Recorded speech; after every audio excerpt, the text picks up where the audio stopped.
민주당 전당대 교수님이 예상한 대로 김민석의 당선입니다. 그런데 뭔가 찜찜합니다. 선호투표제까지 적용됐고 호남 반도체 클러스터로 세기를 박아주니까 겨우 간신히 된 거 아니냐. 천신만고컷에 됐다. 국민 여론조사는 졌다. 그리고 최고위원은 국민 여론조사 1, 2, 3위가 최민희, 이성윤, 한민수 다 친청이다. 어떻게 평가하십니까?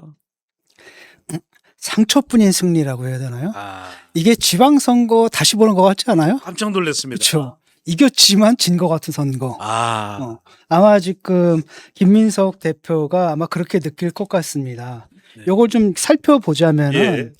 권리당원에서는 김민석이 43.2, 정의 33.8, 당원에서는 한 10% 정도 더 많이 얻었습니다. 김민석이. 예. 그다음에 송영길 표가 70%가 또 누구한테 갔냐면 김민석한테 간 거예요. 그다음 정청래한테는 30%밖에 안 갔거든요. 예. 그래서 대충 그건 예상했던 대로 그대로 나온 것 같아요. 7대3. 그다음에 이제 대의원 같은 경우는 압도적으로 김민석이 많아요. 66.7. 그다음에 13.3밖에 안 되거든요. 23.3인가? 요거 33.3이구나. 이건 바로 이제 뭘 의미하냐면은 거의 그 7대3 또 6대4, 7대3 사이잖아요. 예. 엄청 차이 나죠. 1에서 1인 1표제를 바꾼 거예요. 정청래. 이게 이제 표로 환산하게 되면 0.95, 0.45 이거거든요. 예. 근데 그것도 곱하기 15를 해봐요. 엄청난 표거든요. 자칫 잘못하면 뭐 김민석이 훨씬 더 따돌릴 수 있는 기회가 될 수도 있었었는데. 예, 그렇게 한 거죠. 그다음에 여론조사에서는 거꾸로 나왔습니다. 오히려 정청래가 50.7%로 근소하지만 그러니까 김민석은 49.3%거든요. 그러니까 대충 1.4% 정도 더 받은 거예요. 오히려. 이게 이제 의미하는 바가 큰데 일단은 김민석이 이기긴 했는데 단독 과반을 하지 못한 거예요. 송영길 표를 얻어가지고 과반을 넘긴 거죠. 예. 그다음에 또 하나는 뭐냐면은 어디서 여론조사에선 진 겁니다. 아주 근소한 차이지만은 이것이 의미하는 바는 뭐냐면은 그 민주당 지지층과 또는 중도층을 합한 고세력과 그다음에 민주당 당원 투표하는 그 당원들의 당심 사이에는 상당한 괴리가 있다라는 거예요. 그런데 그 괴리가 사실은 누굴 위한 겁니까? 누구한테 유리한 거예요? 정청래한테 유리한 상황이죠. 예. 이러다 보니까 사실 정청래 입장에서는 졌지만 또 꼭 딱히 진 건 아니거든요. 그러니까 정청래가 뭐라고 얘기합니까? 내가 졌지만 김민석이 주장한 건 틀렸다라는 거죠. 김민석이 이겼지만 그의 주장은 졌다라고 얘기를 하는 거죠. 예. 내가 비록 승부에서는 졌지만 내 주장은 살아있고 내 노선은 살아있다. 그걸 지지하는 사람들은 여전히 존재한다. 이걸 강조하면서 나는 안 죽었다. 나는 안 죽었다라고 지금 얘기를 하는 겁니다. 예. 근데 왜 그렇게 됐을까? 딱 보니까 결정적이었던 게 역시 호남 몰표입니다. 물론 이제 수도권에서 합산을 하게 되면은 뭐 김민석이 살짝 앞서긴 했는데 당원 투표에서 근데 예. 일단은 결정적인 호남 몰표거든요. 아. 쉽게 말하면 김민석이 정청래보다 더 받은 표의 5분의 4를 차지해요. 이야. 80%가 호남에서 나와버렸다는 거죠. 예. 그러니까 정청래가 사실 호남에서 불리할 거라고는 예상은 했지만 딱히 또 김민석도 호남에 연고가 있는 건 아니잖아요. 이걸 잡는데 실패한 거죠. 그래서 그걸 딱 보게 되면 일단 왜 그랬느냐. 한편으로는 호남 사람들이 굉장히 그 정치적 그 판단력 예민하잖아요. 쉽게 말하면 그 전술적 판단 같은 걸 굉장히 잘합니다. 예. 그러니까 정치적인 판단 이런 걸 굉장히 잘하거든요. 지금 대통령 지지율이 떨어지고 있는 거죠. 예. 근데 여기서 만약에 당대표도 대통령과 갈등을 일으키는 당대표가 올라왔다라고 한다면 이건 폭락이다. 폭망이다. 그럼 예. 다음 총선도 없고 다음 대선도 없다라는 판단을 해버린 겁니다. 예. 그래서 전략적 판단을 딱 해가지고 이재명이 마음에 안 든다 하더라도 왜냐하면 이재명도 사실은 영남 사람이거든. 딱히 마음에 안 든다 하더라도 이번에 이재명으로 가자라고 얘기를 한 거고 그 바탕에는 뭐냐면 이대로 계속 가다가는 공멸한다. 예. 지금 대통령 지지율이 그려져서 계속 떨어지고 있는데 그다음 당정 갈등까지 계속된다라고 한다면 이거는 벗어날 길이 없는다. 아이고. 그것만은 면하자. 그래서 지도 체제에 안정을 줘야 된다. 이런 판단을 갖다 전략적 판단을 내린 겁니다. 게다가 또 뭐냐면 호남 지역에는 친문에 대한 반발이 상당히 강하거든요. 예. 옛날에 노무현 대통령도 그 얘기했잖아요. 당신 호남에서 찍어줬는데 왜 그러느냐라고 했더니 그 사람들이 뭐 저 좋아서 찍어준 겁니까? 그러니까 노무현 대통령이 이제 솔직하잖아요. 예. 그래가지고 이걸 바가지 먹었거든요. 그걸 갖다 이 사람들은 다 알고 있는 거고 이재명이 그걸 어떻게 파고 들어갔냐면은 이재명 정치의 특성이 뭡니까? 자기를 이권 공동체 일원으로 만드는 거잖아요. 그러니까 그 전에 민주당은 그래도 가치 이런 거잖아요. 이념 이런 걸로 지지자를 포섭했다면 이재명 그런 스타일이 아니거든요. 도체. 그러니까 항상 뭘 하냐면 이권을 나눠줘요. 예. 그러니까 성남 같은 경우에도 자기가 지자체장이 되잖아요. 그럼 거기서 나눠줄 수 있는 자리가 엄청 많아요. 나눠주신 사업들이 굉장히 많거든요. 그걸 하나하나 다 나눠줘가지고 자기 편을 만들어서 자기를 배반 못하게 만드는 거예요. 예. 이권이 걸렸으니까 그런 음. 스타일의 정치를 계속했고 요번에 그걸 뭘 날린 겁니까? 아주 크게 날린 거잖아요. 반도체. 반도체를 빵 날려버린 거거든요.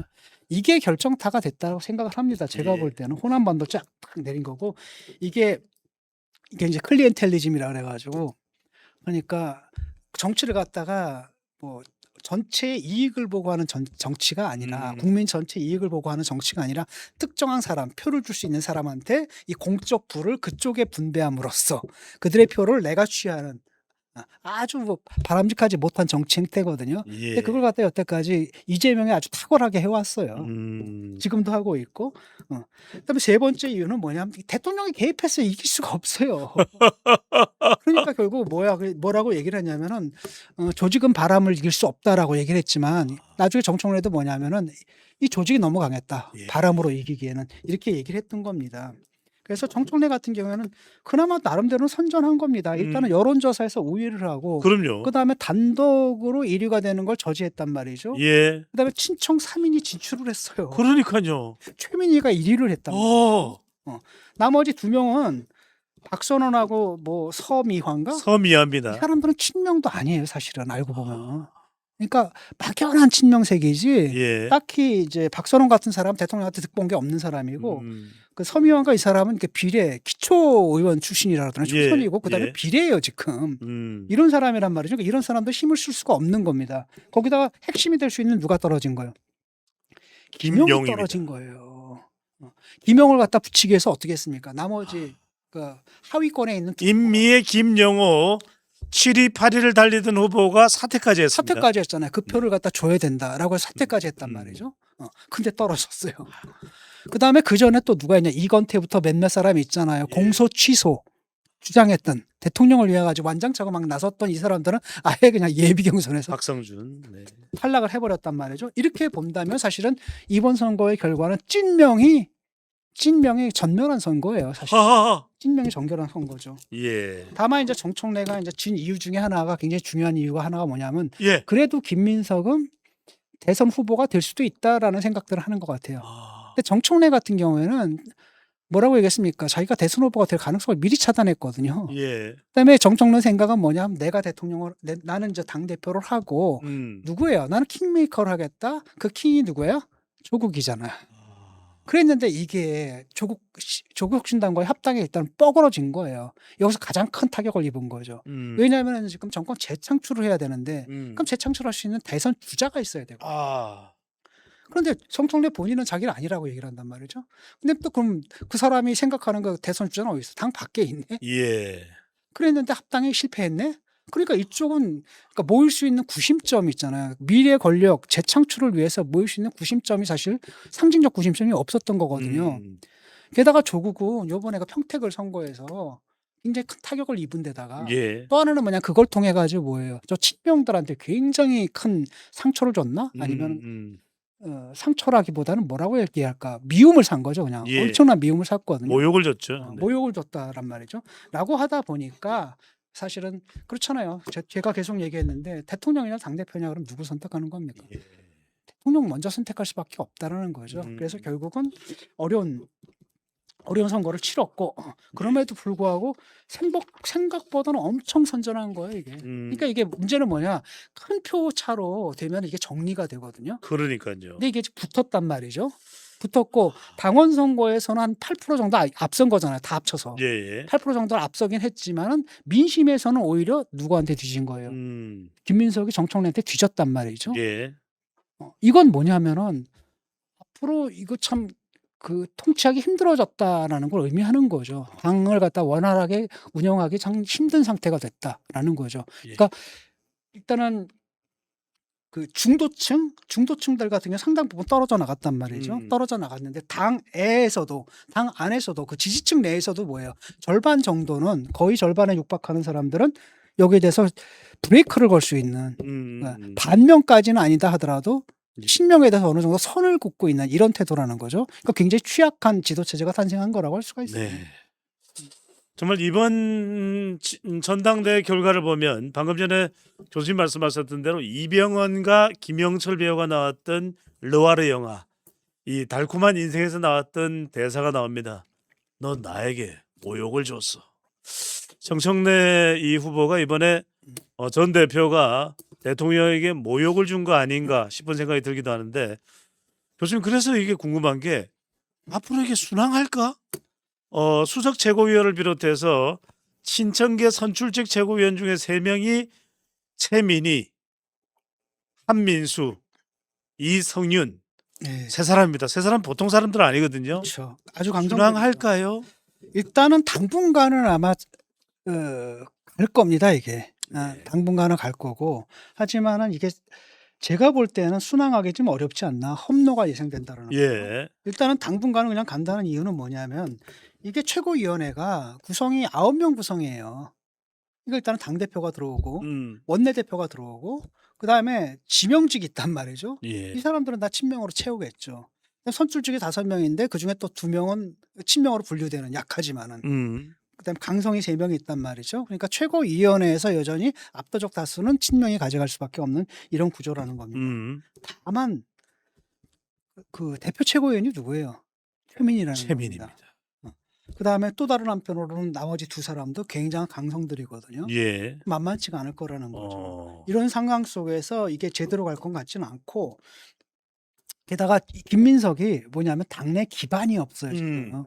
어렸을 때 김민석도 딱 바깥에서 놀던 사람 아닙니까? 바깥에서 놀다가 일단 당은 누가 장악했습니까? 친노가 딱 장악하고 있단 말이죠. 예. 그러니까 이재명 같은 경우에도 굴러 들어온 돌이거든요. 라고 하니까 이 사람들 못 믿는 거 아니에요? 못 믿으니까 그냥 김민석을 딱 잡아가지고 꽂아버린 거잖아요. 낙하산 타고 내려온 거예요.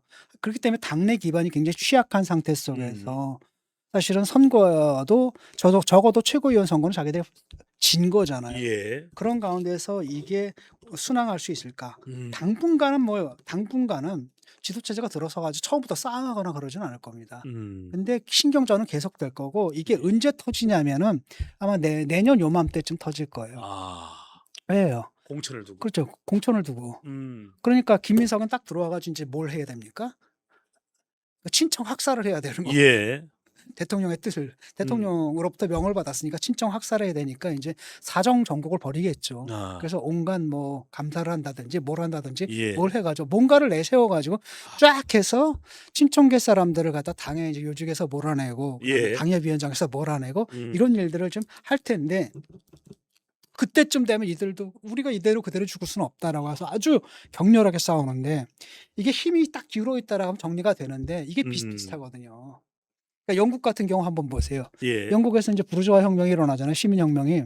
워낙 부르주아의 힘이 강했던 겁니다. 그러니까 귀족들이 뭐야 그냥 항복해버린 거예요. 항복하고 그래 우리 니들이 다 해. 대신은 그러니까 짐은 군림하나 통치하지 않는다. 예. 이랬단 말이죠. 근데 문제가 뭐였냐 프랑스 혁명이거든요. 프랑스 혁명에는 시민 계급하고 이쪽 옛날 봉건 계급하고 힘이 막 비슷했거든요. 격렬하게 충돌한 거예요. 그래야 10만 명의 그냥 모가지가 날아가 버리잖아요. 이런 일이 있는데 여기도 지금 그런 상태거든요. 힘이 비등비등해요. 그다음에 얘네들은 얘를 죽일 수밖에 없잖아요. 대통령은 일단 자기 친정 체제를 구축해야 하거든요. 예. 김민석을 왜 세웠습니까? 당을 장악하게 세운 거잖아요. 그러면 당 장악에 방해가 되는 사람들 제거하고 자기 사람들 앉혀야 된단 말이죠. 그 일을 김민석한테 맡긴 거잖아요. 아이고. 그럼 이 사람들은 그냥 죽을 수 없는 거죠. 또 이 사람들은 또 뭐가 있습니까 뒤에? 뭐가 있습니까? 친청 친문. 친청 친문이 있는 거. 그다음에 그들은 또 뒤에 누가 있냐면 강성 지지층이 있는 거. 그다음에 민주당 같은 경우에 상향식 공천이란 말이죠. 예. 뭘로 하는 겁니까? 당원 투표하고 또 뭘로 해요? 여론조사로 한단 말이죠. 당원 투표에서 이번 졌을지 몰라도 여론조사에서 이겼단 말이죠. 이 사람들 그냥 물러나겠습니까? 엄청나게 싸울 거라는 거죠. 그래서 내년 아마 당분간은 조용할 거예요. 예. 하지만 이제 내년 8월 정도 되면 요맘때쯤 되면 이제 본격적으로 이 싸움이 시작될 거라는 거죠. 교수님 그리고 또 곳곳에 지뢰밭입니다. 왜냐하면 김민석 대표가 됐지만 여론과 엇갈리는 이슈가 이 한두 가지가 아닙니다. 그쵸. 검찰의 보안수사권 폐지도 있고 이재명 대통령의 재판 지우기와 관련해서도 공소 취소 같은 경우에 상당히 지방선거에 영향을 줄 정도로 안 좋습니다. 예. 이걸 그냥 민석이가 처리하겠습니다. 이렇게도 못 간단 말이거든요. 이게 김민석 체제가 취약할 수밖에 없는 게 뭐냐면은 예. 사실은 당 정이 생산적 갈등 관계를 가져야 되거든요. 예. 당은 정이 아니고 정은 당이 아니잖아요. 예. 당은 당파적인 겁니다. 근데 정은 뭐예요? 당파적이어서는 안 되거든요. 음. 국정 운영은 여당이든 야당이든 여당을 지지하든 야당을 지지하든 모든 국민을 위해서 해야 되는 거란 말이에요. 예. 그렇기 때문에 그 사이에서 뭐가 있습니까? 갈등이 벌어질 수가 있거든요. 그걸 조정할 수 있는 거예요. 그래서 대통령 지지율은 대통령 지지율이 떨어지면 당의 지지율을 보완하고 당 지지율이 떨어지면 대통령이 좀 끌어가지고 이런 관계가 돼야 되는데 예. 이게 지금 그렇지가 않단 말이죠. 음. 김민석이 해야 될 일이 첫 번째가 뭡니까? 당을 장악하는 거라는 거예요. 예. 당을 장악하고 대통령 뜻대로 당을 일단 장악을 해야 되는 거고 그 다음에 뭘 해야 되는 거? 공소 취소를 해야 되는 거예요. 그러니까요. 이게 제일 중요하잖아요. 근데 공소 취소를 해야 되는데 이게 쉽겠습니까? 생각해봐서 신청들은 뭐라고 생각합니까? 공소 취소 절대 안 된다고. 예. 왜? 이걸 하게 되면 어떻게 돼? 당 지지율은 바닥을 칠 수밖에 없거든요. 이건 대부분의 국민들이 말이 안 된다고 생각하고 있는 거예요. 근데 이걸 갖다 해야 되는 거예요. 기억나시죠? 그 유시민이 뭐라고 예. 얘기했습니까? 미친 짓. 미친 짓이라고 했거든요. 잘 보세요. 지금 이걸 찬성하는 건 그나마 민주당인데 국힘 지지자가 찬성하겠어요 여기를 공소 취소를? 아니면 중도층이 찬성하겠습니까? 아니 민주당 내에서 얘기되는데 민주당도 지금 발로 갈라진 거거든요. 이런 상태에서 이걸 갖다가 강행을 해야 되는 겁니다. 이걸 강행하게 되면은 대통령 지지율만 떨어지는 게 아니라 당 지지율도 같이 떨어지게 되는 거죠. 이걸로 끝나는 게 아니에요. 두 번째가 뭐 있습니까? 이재명이 개헌 있잖아요. 이거 하려고 하는 것 같아요, 정말로. 그럼 이것도 추진해야 되거든. 예. 근데 이것도 지지율의 쥐약이거든요. 그러니까요. 그러니까 이재명이 지금 굉장히 위기감에 몰려 있는 것 같아요. 일단은 감방하면 안 되잖아요. 그러니까 일단 공소 취소를 하고, 그다음 또 다른 한편으로는 혹시 모르니까 내가 또 연임까지 해야 되는 거거든요. 예. 이런 과제를 갖다 준 거예요 지금. 그러니까 김민석이 이걸 해야 되는데 문제는 뭐냐면 김민석은 당을 운영하는 거거든요. 그러니까 대통령이 막 나갈 때 이걸 견제를 못하게 되면 뭡니까? 당 지지율도 같이 떨어지는 거고 그러면은 자기가 당 대표를 유지하기도 힘들어진단 말이죠. 당 지지율이 뚝뚝뚝 떨어지면 당연히 뭐가 나와요? 사퇴론 나오고 뭐 이런 거란 말이죠. 그러니까 굉장히 딜레마에 빠져 있는 겁니다. 하나는 뭐냐? 대통령 뜻대로 하는데 막 관리형 대표가 되는 거거든요. 관리형 대표가 되면은 이거 다 해야 돼. 공소 취소도 하고 개헌 논의도 하고 근데 보안 수사권 이것도 계속 밀고 나가고 뭐 이렇게 된단 말이죠. 근데 그러다 보면 어떻게 되는 겁니까? 그러다 보면은 일단 대선 주자로 클 수도 없습니다. 아니 너는 뭐야? 처음부터 당대표 된 것도 낙하산으로 됐네. 그다음에 당대표가 된 것도 그냥 계속 대통령 하명만 했네. 네. 이런 사람은 대선 주자가 아니거든요. 누구의 말처럼 뭐 일본어이긴 합니다만 고봉 소리가 나올 수밖에 그렇잖아요. 없겠네요. 뭐 대통령 가방 못 지냐 이런 소리가 나올 수밖에 없는. 이거 가지고는 안 되거든요. 예. 그럼 자기 존재감을 드러내기 위해서는 대통령이 무리한 요구들을 할 때 공소 취소 진행해라 또는 개헌 논의 시작해라 하면 아닙니다. 불가하고 지금 중요한 것은 우리 민생입니다. 예. 이렇게 되면 또 다시 뭐가 일어나요? 하하 충돌이 일어나고 그럼 너는 정청래랑 또 뭐가 달라? 이런 얘기가 나올 수가 있다는 거죠. 이게 지금 김민석의 취한 딜레마 상황이라고 할 수가 있는 겁니다. 예. 자 이런 상황에서 이번 전당대회 최대 수혜자는 송영길이다. 아니다. 뚜껑을 열어봤더니 사실은 정청래더라. 예. 정청래에 대해서 이른바 언더독이 작동되면서 오히려 짠한 마음에 지지층들이 미래에 더 결집할 수도 있을 것이라는 분석도 나오는데 조직이 너무 셌다. 예. 못 이기겠더라. 예. 그런데 정청래 제거당할 것인가 정치적 재기를 할 것인가 어떻게 보십니까? 일단은 뭐 제거 당하기에는 너무 크지 않았나요? 너무 컸고 왜냐하면 여론조사에서 이겼는데 근데 그 모든 불리한 상황 속에서 지금 대통령 이하 당의 그 대의원들 그다음에 의원들 몽땅 다 누구 지지한 겁니까? 정청래 쪽으로 상당수가 지지를 했는데 그럼에도 불구하고 굉장히 선전했단 말이죠. 그래서 내가 볼 때는 오히려 그 친청 쪽에서는 뭐라고 했냐면 이걸 통해 가지고 대선 주자로서의 입지를 붙였다 이런 평가까지 해요 자기들. 왜냐 일단은 조국이 나갔잖아. 조국이 나갔다면 그러니까 대선 주자는 있어야 되는 거 아니에요? 예. 그러니까 정치 세력에 뭉치려면 항상 한국 정치는 뭐예요? 대선 주자 중심으로 뭉칠 수밖에 없는 겁니다. 포스트를 중심으로 뭉칠 수밖에 없는 거거든요. 예. 그렇기 때문에 항상 포스트는 뭐예요? 현존하는 권력하고 계속 갈등을 일으킬 수밖에 없는 거. 여러 번 나왔던 그런 상황 아니겠습니까? 그런데 일단은 대선 주자로서의 어떤 자기 가치를 입증한 거잖아요. 아, 김민석보다 여론에서는 앞선 거예요. 국민 여론조사 이겼어요. 그렇죠. 앞섰단 말이에요. 이런 주제가 예. 또 어디 있습니까? 그다음에 솔직히 말하면 김민석 저거 완전 반칙한 거 아니야. 그렇잖아요. 일단 대통령 백 쓸고 나오고 네. 그다음 실제로는 그 보안 수사권 이런 문제도 사실은 반칙 쓴 거잖아요. 원래는 포차가 두세 개씩 있는 셈이라 다름없습니다. 보안 수사권 폐지에 반대합니다 이렇게 얘기를 했어야 되는데 남의 슬로건 갖고 훔쳐가지고 겨우 간신히 이제 당선된 거 아니겠습니까? 아, 이러다 보니까 김민석 체제가 흔들릴 때 사람들은 뭘 생각하겠습니까? 김민석에 또 대안이 필요하네라고 했을 때는 그 플랜 B로서 정청래는 여전히 살아 있는 것 같습니다. 예. 거기다가 최고위원 3명을 들여보냈잖아요. 아. 전원 들여보낸 겁니다. 예. 이 사람들은 정청래 중심으로 뭉칠 수밖에 없거든요. 왜? 언제든지 날아갈 수가 있단 말이죠. 예. 그러니까 이 사람들이 믿을 거는 정청래, 그다음 자기들 힘, 그다음에 뭐예요? 강성당원들, 자기를 지지했던 강성당원들, 요 지지 블록 있잖아요. 이 지지 블록을 강하게 요구해야 되는데 그때 90점이 될 수 있는 사람 역시 누구밖에 없어요. 정청래밖에 없는 겁니다. 게다가 또 한번 공천 국면이 좀 다가온단 말이죠. 예. 그럼 지도부가 필요하고 지휘부가 필요하다는 거죠.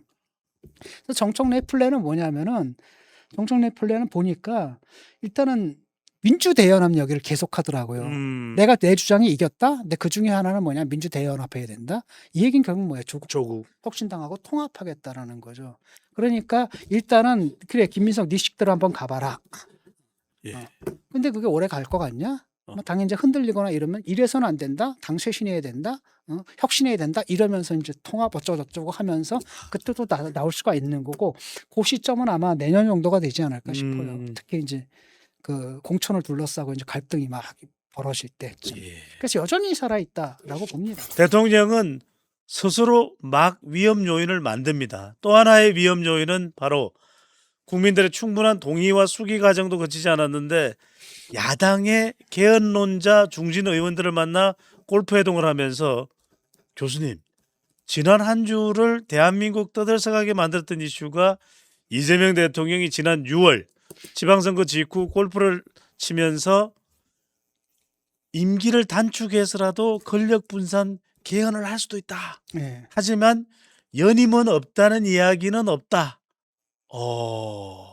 이건 뭡니까, 교수님? 연임하고 하려고 하는 것 같아요. 그리고 이미 폭로가 나왔잖아요. 예. 유시민이 뭐라고 얘기했습니까? 유시민이 했던 얘기가 바로 이 얘기라고 내가 계속 얘기했잖아요. 예. 바로 이거밖에 없다라고 얘기했거든요. 아. 연임 얘기. 다시 말하면 개헌을 통해 연임을 하고 싶은 거예요 지금. 연임을 하려면 뭐가 필요한 거예요? 개헌이 필요하죠. 예. 근데 개헌을 하려면 뭐예요? 지금 200명. 수도 돼야 안 됩니까? 안 되잖아요 지금. 10명 정도는 딱 데리고 와야 되거든요. 예. 그래서 사실 대통령이 뭘 한 겁니까? 골프 친 거예요. 골프 치면서 국힘 의원들 중에서 평소에 개헌 얘기를 했던 사람들이 있단 말이죠. 예. 이 사람들을 다 돌린 겁니다. 다 오라고 한 거예요. 근데 거기서 이제 많은 사람들은 안 갔고 예. 몇 사람이 갔죠. 지금 이름 나온 게 한 세 사람 정도 이름 나왔죠. 주호영, 주호영하고 박덕흠. 뭐 이 정도 나왔잖아요. 예. 근데 더 많은 사람들한테 제안을 한 건데 아. 그 다른 사람들은 안 갔고 다른 의원들은 안 갔고 이 세 사람은 간 거란 말이죠. 예. 바로 그 자리에서 6월하고 7월에 얘기가 나왔고 7월에 그 얘기가 나온 거 아닙니까? 특히 김태호 같은 경우에는 개헌해야 된다라고 얘기를 한 예. 거니까. 이걸 딱 보게 되면 결국 뭐예요? 정계 개편이고. 그러니까 그 전에 사실 갑자기 홍준표 사람 막 갖다 앉혀놓고 막 이랬잖아. 나중에 잘랐지만. 그다음에 뭐 엉뚱한 사람들 데려다 놓고 그 보수 쪽의 사람들 데려다가 모두 장관시키고 막 이러다가 예. 이랬잖아요. 예. 이런 시도가 뭐냐면 그다음에 무슨 얘기를 했습니까? 구조적 다수 얘기를 했단 말이에요. 아. 어떤 개편을 생각했던 것 같아요. 예. 개편에서 조금 쉽게 말하면 내가 너희들한테 이익을 나눠주겠다는 거야. 이재명식이거든. 이재명식으로 이익을 나눠주고 그렇게 돼서 어떤 다수 블록을 내가 만들고 예. 그걸 통해서 개헌을 하고 그다음에 어디로 가느냐? 연임으로 가겠다. 이런 발상이 있었던 거죠. 그러다 보니까 결국 국회의장이라는 사람 입에서 그 얘기가 나와버린 거 아니에요. 이게 그냥 우연히 나왔겠습니까? 국회의장이 그 얘기를 딱 던진 거고. 예. 그다음에 그거 가지고 모자랐는지 이제 대통령 입으로 직접 나온 거잖아요 지금. 이재명이 직접 얘기했거든요. 이걸 보게 되면 결국은 뭐가 되는 겁니다. 유시민이 얘기했던 바가 이거라는 거잖아요. 예. 그러니까 유시민이 그건 잘못된 길이다라고 얘기를 했던 거고. 실제 조선일보 사설에도 보면 임기 1년 단축 후에 4년 연임 가능한 길을 열 수 있다. 김대중 전 주필은 8년 연임 생각하는 거 아니냐. 국민의힘은 이 분열 유도 책략이다. 한동훈 무소속 의원은 개헌 프레임 들어가면 안 돼. 사법 리스크 해소용이다. 예. 두 가지 해석이 있거든요. 예. 하나는 뭐냐면은 이게 이제 지금 국면 전환용이다라는 거죠. 항상 그 역대 대통령이 써왔던 방식이 이거였거든요. 자기가 불리한 그 궁지에 몰리게 되면 항상 개헌론을 끄집어냈단 말이죠. 예. 되게 실패를 했지만 그러니까 박근혜 대통령도 뭐 했습니까? 그때 태블릿 PC가 보도되기 전날 보도되기 바로 직전에 예. 개헌하겠다고 딱 던졌잖아요. 항상 맞습니다. 관심을 딴 데로 돌리기 위한 유도책이죠. 성동격서의 전략이라는 거죠. 그런 측면이 있는 거고 두 번째는 뭐냐면 국면 전환용이 아니라 내가 볼 땐 그보다 더 강한 건 뭐냐면 원래 구조적인 거라는 거. 실제로 연임을 원하는 것 같아요. 그러니까 유시민이 괜히 그 얘기했겠습니까? 예. 그다음에 이런 얘기가 그냥 나오겠어요? 그러니까 구체적으로 지금 진행하는 과정들이 지금 보인단 말이죠. 진짜 연임하고 싶어 하는 것 같아요. 그러니까 개헌 얘기하면서도 절대로 말하는 게 뭐예요? 연임 안 하겠다 선언해라. 안 해요. 안 하잖아요. 절대로 안 하는 거. 절대 안 합니다. 그 왜 그러겠습니까? 연임하겠다는 얘기라는 거예요. 예. 그러니까 결국은 무슨 얘기예요? 옛날에 우리 노래 불렀잖아요. 두꺼 봐. 헌집 줄게 새집 다오잖아요. 두꺼 봐. 1년 줄게 4년 다오. 지금 이러고 있는 거예요. 두컵이군요. 그렇죠. 4년. 그러니까 1년 딱 깎고 4년. 그러니까 결국 8년까지 가겠다라는 거고 제가 볼 때는 의지가 있는 것 같아요. 예. 그래서 실제로는 이걸 갖다 김민석한테 얘기해가지고 개헌론을 갖다 띄우고 그다음 계속 물밑에서 접촉하고 국힘의 사람들 아마 접촉하고 다닐 거라는 겁니다. 예. 그러니까 이재명식은 얼마든지 그럴 수가 있거든요. 이권을 나눠주는 거예요. 나만 좋자고 하는 거 아니다 이거. 너희들도 좋잖아. 이게 이제 이재명식 정치인데 그게 지금 가동되고 있는 거죠. 예. 그래서 과연 연임 선언을 할까 안 할까? 이것도 궁금해요, 교수님. 그래서 연임- 연임 선언 할지 안 할지 여부도 중요하고 네. 연임 안 한다고 한다면 그럼 개헌 들어가도 되는 겁니까? 연임 안 한다라고 한다면 개헌 논의를 할 수 있다고 봐요. 왜냐하면 이게 87년 체제잖아요 지금. 예. 87년 체제이기 때문에 사실 우리 몸은 이렇게 컸는데 옷은 아직도 좁은 옷인 건 사실이거든요. 그런데 그 우리 헌법이 그래서 박아놓은 거 아닙니까? 나중에 그때 예견 다 한 거잖아요. 예. 근데 바꿀 때는 항상 근데 뭐예요? 그 당해의 대통령한테는 이게 해당되지 않는다. 예. 그걸 막기 위해서 이미 예언을 해가지고 이미 그걸 갖다 담아놨단 말이에요. 102조인가요? 그걸 고치겠다는 거잖아요 지금. 그걸 고치겠다라고 하기 때문에 내가 볼 때는 두 가지 가능성이 있는데 절대로 연임 선언 안 할 거다. 그다음에 만약에 연임 포기 선언을 안 할 거다. 만약에 연임 포기 선언을 한다면은 그때는 뭐 이건 국면 전환용으로 사용하겠다라는 거잖아요. 근데 내가 볼 땐 국면 전환용 이상의 의미를 갖고 있는 것 같아 이게. 그래서 절대로 안 할 겁니다. 그러니까 두 가지죠. 공소 취소해가지고 자기 감방 안 가게 하고 예. 연임하고. 근데 문제는 뭐냐면 이게 두 달 전까지도 야, 아마 가능했다고 생각했을 거야. 아마. 지지율이 높았고요. 왜냐 실제로 연임해야 된다는 연임해도 된다라는 여론이 굉장히 높았다니까. 예. 그때는 어땠냐면 도덕적으로 썩었을지 몰라도 능력은 있네 이거였잖아. 한 번 더. 야 생각해봐요. 주식 막 5,000피 돌파하고 6,000피 돌파하고 예. 7,000피 돌파하고 8,000피 돌파하고 9,000피 돌파하고 그때는 뭐예요? 주식 천재, 주식시장에서 한 번 더. 부동산 한 번 더. 천재. 이렇게 나왔단 말이죠. 예. 근데 그냥 뚝 꺾인 거거든요.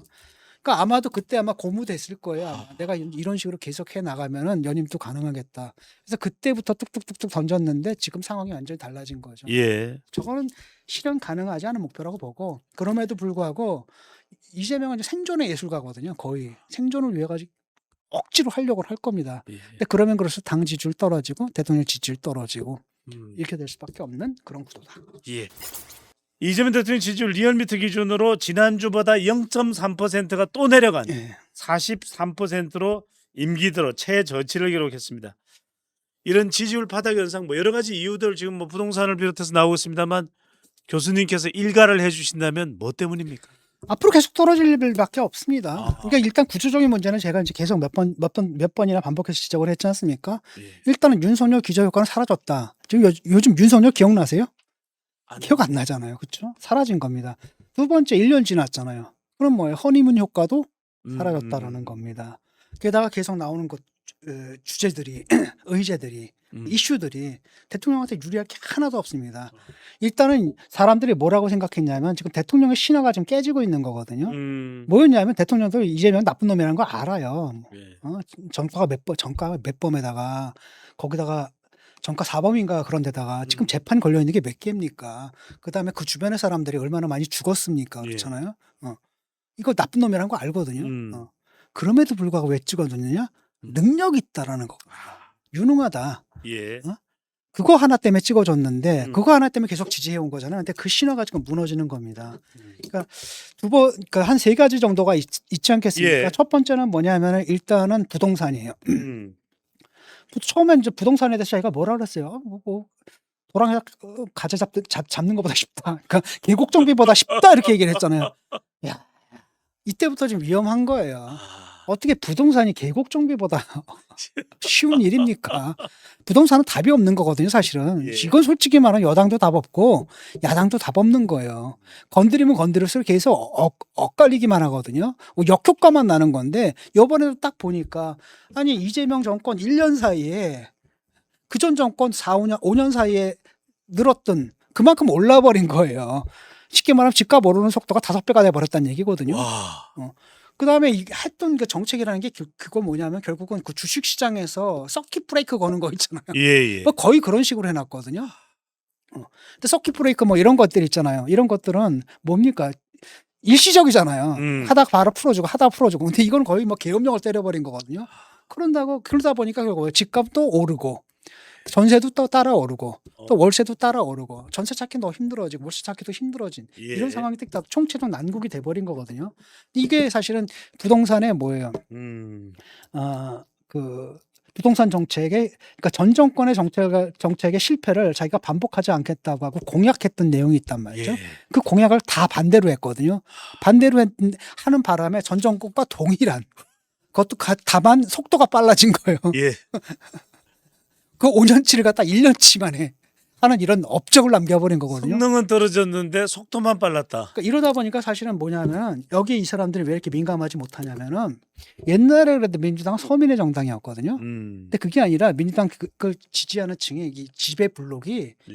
지금 서울에 그래도 집 가진 이미 아파트를 가진 뭐가 되는 겁니까? 중산층이 됐단 말이죠. 예. 그다음에 또 하나 집은 없다 하더라도 주식에 투자할 수 있는 돈은 가진 사람들 이런 사람들로 지금 이렇게 돼 있는 거예요. 그러니까 2030 같은 경우에는 이것도 안 되고 저것도 안 되는 거거든요. 2030에 집은 못 삽니다. 노력해서. 그렇다고 또 쉽게 말하면 이 개미들이 들어가가지고 주식시장에 아무리 오른들 예. 거기서 돈을 딸 수가 있을까요? 대부분 다 잃어버리고 이런 거거든요. 그러니까 이걸 갖다 쉽게 본 거예요. 그다음에 그래서 주식시장도 지금 굉장히 변동성이 심해졌잖아요. 예. 변동성이 심하고 그때 이제 5월달에 했던 레버리지 뭐 이런 것들 때문에 ETF 뭐 이런 것 때문에 지금 그 변동성이 더 심해진 거거든요. 근데 이게 변동성이 심해지는 건 뭐예요? 이런 국면은 돈 많이 가진 사람들한테 많이 가진 사람들한테 천국이고요. 돈 없는 사람들은 지옥인 거거든요. 예. 그렇잖아요. 논리적으로. 그러다 보니까 아무리 화랑이다 하더라도 사람들 빚내서 주식 쓰는 사람들 뭐 이런 사람들 날려버리기도 하고 전세금 빼가지고 넣은 사람들도 있어요. 심지어 아이고. 이런 사람들 다 날려버리고 당연히 지지율이 오를 수가 없는 거죠. 이게 단기간에 오르겠어요? 그다음에 이제 뭐 주택 공급 대책이라고 내놓은 것들 딱 보면은 공급 대책으로 내놓은 것들 보면 이게 다 재탕삼탕이잖아요.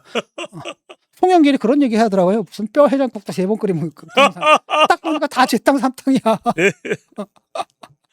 이런 상황이고 네. 그다음에 이제 갖고 있는 이슈라는 게 그러다 보니까 일반 국민들과는 전혀 상관없는 관계없는 검찰 보안 수사권 뭐 이런 거 가지고 강성들 지증 규합해서 이렇게 막 나가는 이런 스타일이거든요. 예. 그러니까 이재명 지지율이라는 게 오를 수가 없어요. 나는 거기서 더 떨어질 거라고 보거든요. 그래서 예. 앞으로 지금 바닥은 아니다. 음. 이미 여론조사에서 어디가 나옵니까? 한 개지만 딱 한 개지만 30%대를 찍은 것도 하나가 나와 있어요. 두 개가 나왔습니다. 두 개인가 나와. 네네. 하나는 뉴데일리, 하나는 천지일보입니다. 그러니까 더 떨어질 수밖에 없는 거고 앞으로 이거는 더 왜냐?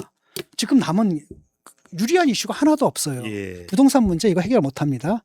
주식장 저렇게 된 거, 저거 안정하기 힘들어요. 지금 구조적인 문제라서. 왜냐하면 SK하고 삼성 주식이 다 뭡니까? 50%를 차지 않은데. 그다음에 이것도 지금 반도체 주기가 어떻게 될지 모르고 예. AI가 거품이 어떻게 될지도 모르고 이런 상황이 굉장히 불안한 거거든요. 거기다 남은 건 뭡니까? 공소 취소. 그다음 또 하나 개헌, 연임 개헌. 그다음 보안 수사권 이런 게 남았거든요. 이러니 사실 더 올라갈 수 있는 길이 없죠. 자, 보통 때는 교수님하고 뜻이 달라도 너무 달랐던 그 사람 김어준, 털 김어준이 이번에는 교수님과 생각이 거의 일치하는 것 아닌가 싶습니다. 방송에서 이런 이야기를 했습니다. 이 조사 결과를 가지고 분석을 했던 것 같은데 30%대 찍고 지지율 회복된 대통령 없다. 이렇게 발언을 했습니다. 이게 속된 말로 이재명 대통령 뭐 먹이는 발언인가요? 그거는 경고라고 할 수가 있죠. 아, 그 말은 맞을 거예요. 30%대 찍고 지지율 회복된 대통령이 없다. 이건 예. 아마 뭐 내가 확인을 안 해봤지만 아마 통계적으로 아마 맞을 것 같거든요. 예. 그런데 이미 지금 30% 찍은 여론조사 좀 나와 있단 말이에요. 아이고. 앞으로 아마 더 떨어질 겁니다. 그런데 문제는 뭐냐면은 김어준은 뭐라고 얘기를 하냐면은 이게 강성 지지층 이른바 코어 지지층이 떨어져 나간 거다 이렇게 얘기를 하잖아요. 예. 근데 그건 여론조사를 갖다 분석해 보면 그런 조짐은 안 보이거든요. 아. 그냥 중도층이 떨어져 나간 거예요. 예. 그러니까 뭐냐면은 그래 대통령 그러니까 이재명 나쁜 놈인 거 알아. 근데 일하는 잘하잖아. 그래서 지지했던 층들이 그냥 다 떨어져 나간 겁니다. 아, 일 잘하는 줄 알았더니 이씨 이게 뭐야? 1년 지나고 나니까요. 이씨 하면서 확 돌아서는 거거든요. 네. 이거란 말이죠. 사실은 김어준이 추구하는 그런 의제 여기에 반대로 나가가지고 떨어져 나갔다라기보다는 다른 이유에서 떨어져 나가는데 이 자기 마음대로 해석하는 겁니다. 예. 그다음에 이 말에는 뭐가 이제 깔려 있냐면은 너 재미없단 얘기예요. 너 지금 지지율 바닥 떨어졌지? 예. 여기서 그나마 보면은 그래도 정청래를 지지한 사람들 있잖아요. 예. 김민석을 안 찍고 정청래 찍은 사람들. 예. 이 사람들도 아직까지는 대통령을 지지하고 있거든요. 대통령은. 예. 근데 니들 계속 이렇게 나가? 그럼 국물도 없어. 얘들도 빠질 거야. 그럼 너 지지율 어떻게 되냐? 30% 떨어질 거야? 그러면 너 다시 회복 못해? 그럼 벌써 너 레임덕이야. 쉽게 말하면 우리 깔보지 말란 얘기야. 우리 우습게 보지 말고. 살아있는 권력 대통령을 향해서 어, 경고장을 날렸네요. 그렇죠. 나는 살아있다 이거라는 거죠. 나는 살아있다. 이런 경고장을 날린 거예요. 예. 그래서 이거는 뭐 그냥 앞으로 어쨌든 간에 뭐 김어준의 이 말은 30%대 찍고 지지율 회복된 대통령이 없다라는 말은 사실이고 그다음에 앞으로 30%대로 내려갈 것이다. 내가 첨부하면 내려갈 것이고 그다음에 두 번째로 더 첨부하자면은 그걸 또 찍고 올라갈 수 있는 계기가 없다. 아무리 생각해도 그 이슈가 없어요. 예. 딱 하나 믿을 건 뭐냐? 힘은 믿을 수가 있다. 아. 이게 지지율 뚝 떨어지는 것을 갖다 막아주고 있는 게 누구냐면은 장동혁 체제거든요. 예. 그래가지고 아이씨 이쪽으로 좀 가야 되는데 딱 보니까 저쪽을 딱 보니 아이 그래도 저건 아니지라고 해서 이게 차마 빠지지 못하는 네. 그게 있는 거죠. 그러니까 믿을 거는 장동혁 체제 이거 하나 그것 빼고는 사실 여당하고 대통령한테 유리한 이슈가 지금 하나도 남아 있지가 않습니다. 예. 그래서 앞으로 계속 떨어질 거라고 봐요. 교수님 말씀하신 그 이슈가 아마도 부동산이 아닌가 싶습니다. 대통령의 깐부 조원철 법제처장인가요? 부동산 세제 입법 예고 다시 할 수도 있습니다. 아, 그만큼 부동산 이 핵폭탄 대통령 지지율의 추락의 직격탄이 됐다고 보는 거네요. 그렇죠. 입법 예고 그거 올려놓잖아요. 그러면 예. 사람들이 와서 보거든요. 앞으로 어떤 법이 통과될 것인가 예. 보는데 거기 이제 의견들이 그 부동산 같은 게 한 7천 건이 붙었고 그 다음에 소득세 같은 게 한 5천 건이 붙었다라고 하더라고요. 근데 그걸 쭉 보니까 되게 이제 정부의 이 잘못된 정책 때문에 피해를 받은 사람들이 예. 하소연이에요. 그러니까 예를 들어가 한 두 가지 정도 예를 들게요. 하나는 뭐였냐면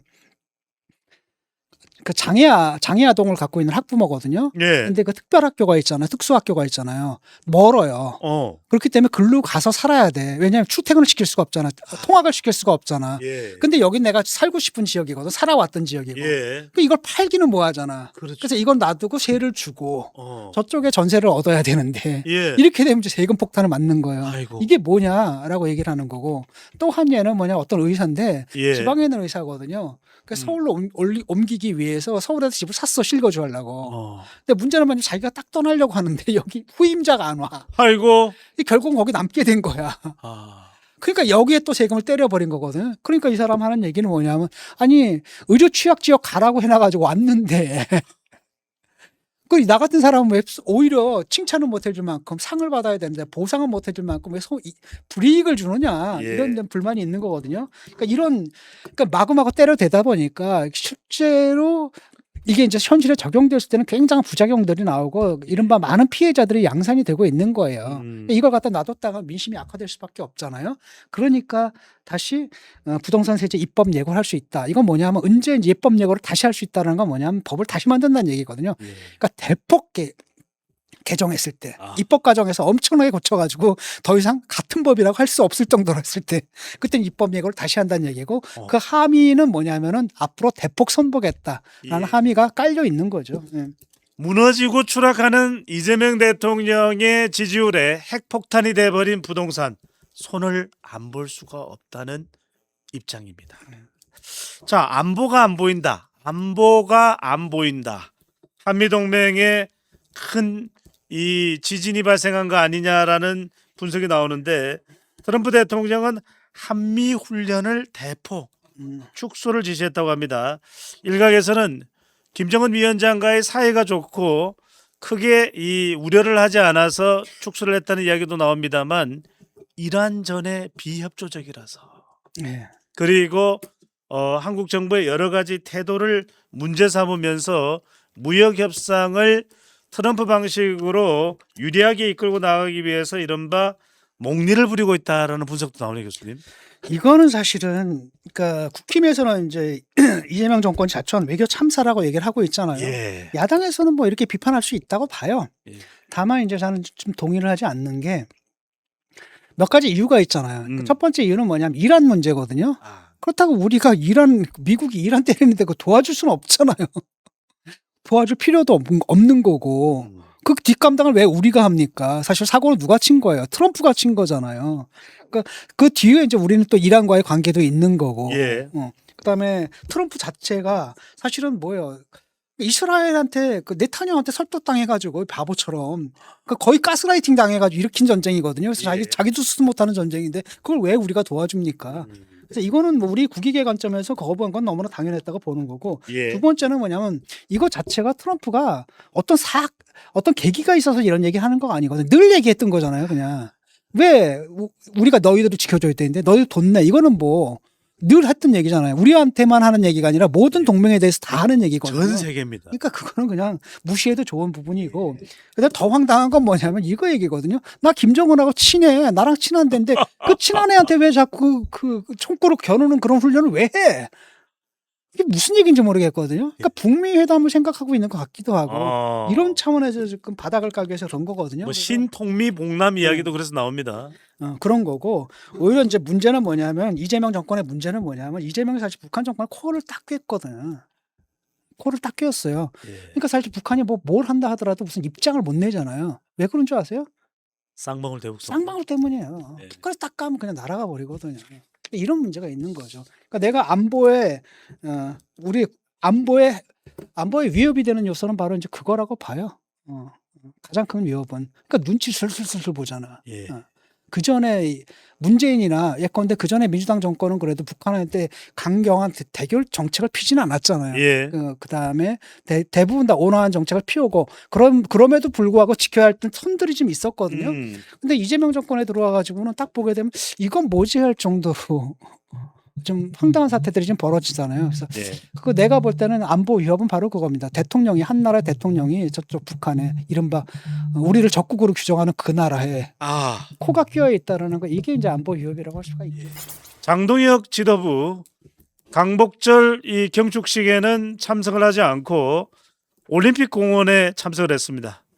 이승만 대통령의 목걸이를 메고 있었고 현역 의원들 한 19명 정도 참석을 했다고 하는데 자 장동혁 대표의 올공 리더십 어떻게 보십니까?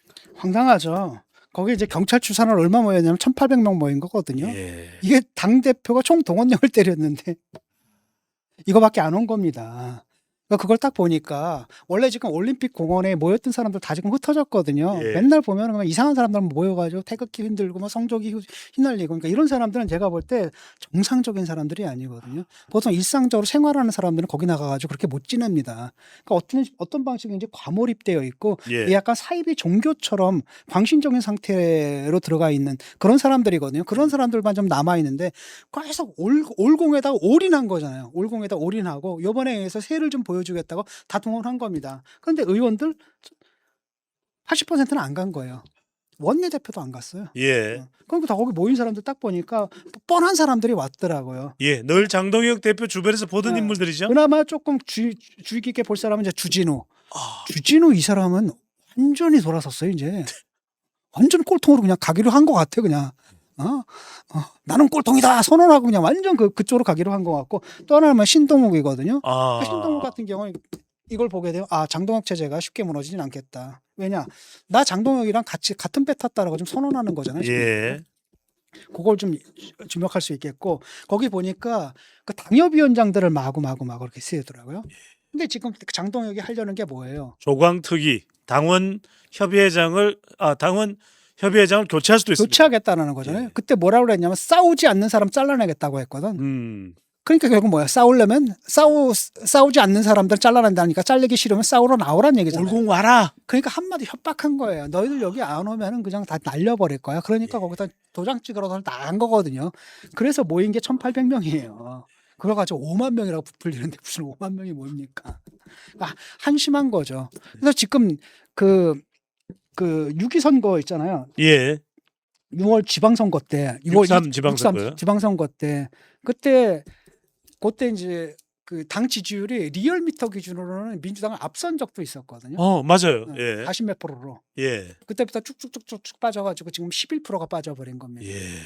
그 다음에 갤럽 기준으로는 29까지 올랐다가 그때 최고였죠. 예. 왜냐하면 그때 한동훈 이겼죠. 또 누굽니까? 오세훈. 오세훈 이겼죠. 그 다음에 또 유이동 이겼죠. 유이동. 사실은 그 장동혁 체제하고 거리를 뒀던 사람들이 승리를 이끈 거잖아요. 그 덕에 올라갔는데 그걸 가지고 장동혁은 내 덕이다라고 얘기를 한 거 아니에요. 근데 지금 딱 보니까 저 당이 변할 의지가 없다는 게 너무 분명하잖아요. 그러니까 그 지지율이 쭉쭉 떨어진 겁니다. 그래서 그 갤럽 기준으로도 5%가 다시 빠져버렸거든요. 예. 옛날 그 장동혁 체제 그 수준으로 다시 들어간 거거든요. 음. 이게 다시 오를 수 있을까? 절대 못 오릅니다. 그리고 장동혁 체제 이게 뭘 지탱해 주는 거예요? 대통령 지지율을 지금 지탱해 주고 있는 겁니다. 땡큐 장. 이걸 딱 보니까 국민들이 막 볼 때 대통령 이게 뭐야?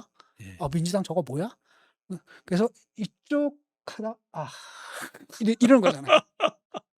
여긴 답이 안 나온다. 예. 지금 이런 상태가 된 거죠. 네. 그러다 보니까 이번에도 어떻게 생각했냐면 의원들을 보니까 다선 의원들이 모였잖아요. 3선 이상 의원들이 모여가지고 한 얘기가 뭐냐면 강경 노선으로 가서는 안 된다. 그러니까 장동혁의 올림픽공원 올공 올인 전략에 대해 선을 딱 긋은 겁니다. 예. 그다음 두 번째는 무슨 얘기를 했냐면 어차피 원내대표 체제로 가자.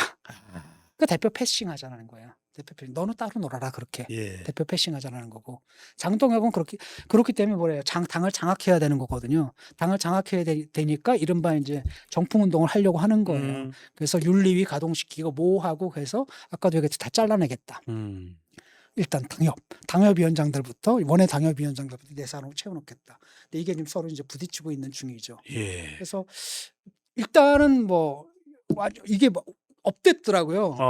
심지어 사주까지 봤대요. 자기 입으로 그 얘기를 하고 다닌다 그러더라고요. 장동혁 대표가요? 올해 사주에 자기가 칼이 2개가 있다나 쌍칼이 들어와 있으며 쌍칼이 들어와 있으며 그래서 6월만 점쟁이가 6월만 넘기면 오래 갈 수 있다라고 얘기를 했다는 우주의 거야. 기운 이야기도 있었습니다. 우주의 기원이 이제 6월만 넘기면 우주의 기원이 나한테 온다. 뭐 이렇게 얘기를 하는데 이분이 얼마 전에 또 하나님 타령하지 않았나요? 예. 하나님의 뜻이 독실한 없어졌다. 크리스천으로 알려져 있기도 하고요. 근데 갑자기 이런 사람들, 야 기독교인들도 전보로 다니는구나 이런 생각도 좀 들고. 근데 문제는 뭐냐? 그걸 믿고 있는 거잖아요. 아이고. 그러니까 당 대표의 정신 상태가 그러니까 윤석열이 건진법사하고 뭐 이거 하는 거 뭐가 달라 지금? 네. 이 샤머니즘 정치. 이게 지금 공당의 제1야당의 대표의 머리를 지배하고 있다는 게 지금 한심한 일이죠. 예. 그래서인지 일각에서는 올공이 아니라 차라리 올영으로 가라. 이런 올리브영으로 이야기도 가라. 나오고 있습니다. K 화장품이군요. 자, 유승민 전 의원의 요즘에 강폭 행보가 놀랍습니다. 이 사람도 만나고 저 사람도 만나고 보수를 통합해서 총선에서 과반을 탈환해야 된다고 이야기를 하고 있는데 이른바 유승민 전 의원의 중도 중재자 전략 오세훈, 한동훈, 이준석 다 통합시키는 게 그 역할이 유승민 전 의원의 역할이 교수님 어떻게 보시면 성공 가능할까요? 현재로서는 뭐 유승민이 말하는 게 맞죠. 보수를 예. 통합해가지고 총선에서 과반을 탈환해야 되는 거고 음. 지금 보수를 통합하지 않는 경우에는 지금 장동혁 체제로는 총선에서 이길 수가 없어요. 민주당이 아무리 지지 떨어지고 그다음 또 다른 한편으로는 아무리 민주당이 그 대통령 지지율이 떨어진다 하더라도 이번 서울 선거에서 오세훈이 이겼던 얘기는 뭐냐면 오세훈이기 때문에 이긴 거예요. 아, 그다음에 뭡니까? 뭐랑 손을 그었어요. 장동혁하고 명확하게 손을 그었고 예, 그러니까 이길 수 있었던 거거든요. 지금 서울에서는 지금 민심이 좀 그 야당 민심이 앞서거든요. 예, 지지가 더 막 강하게 나와요. 예. 그런데 이게 그대로 선거로 간다 해서 그대로 나타나지는 않거든요. 아. 장동혁 체제가 가지고는 안 된다라는 건 너무나 분명하기 이른바 때문에 멀장 전략이네요. 그러니까 쉽게 말하면 그 장하고 거리를 두고 장이 아닌 다른 당의 모습으로 나와야지 여론조사에서 나오는 그 지지를 가지고 서울에서도 이길 수가 있는 거예요. 예, 근데 그게 될까?